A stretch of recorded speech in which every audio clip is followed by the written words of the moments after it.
Today I'm going to show you how to get your first order on Fiverr as a beginner.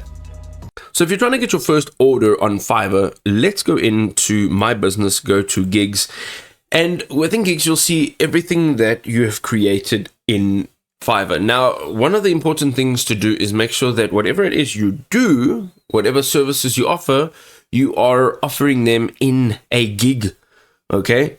So a gig essentially is a product that you have built, put on the shelf, and people are able to buy it straight off the shelf without asking lots of questions or making lots of variations. This is a perfect little example because I do a lot of this.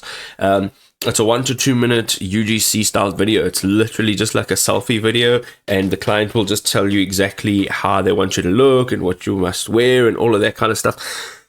But it's not good enough it just being here. Okay, so you kind of got to optimize this. So go in here, click on edit. You need to optimize the gig itself. Okay, so we're going to come to the let's go ahead and let's just go through this quickly. So we've got our pricing overview. Yeah, we've got our search tags. So make sure that you add in max of 5 search tags that are more specific to the type of work that you do. So I've got video production, Facebook ads, Instagram marketing. These are things that people will be typing in when they're searching for whatever you are doing. Okay. Then the next thing is you can actually go here once you've created this gig. All right.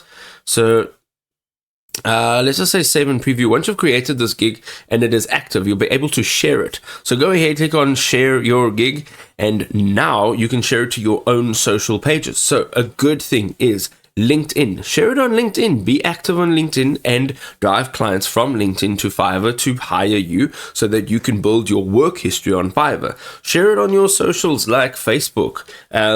Share it on Instagram. Make like content so that you can actually bring people back to Fiverr and start getting paid for these gigs over here.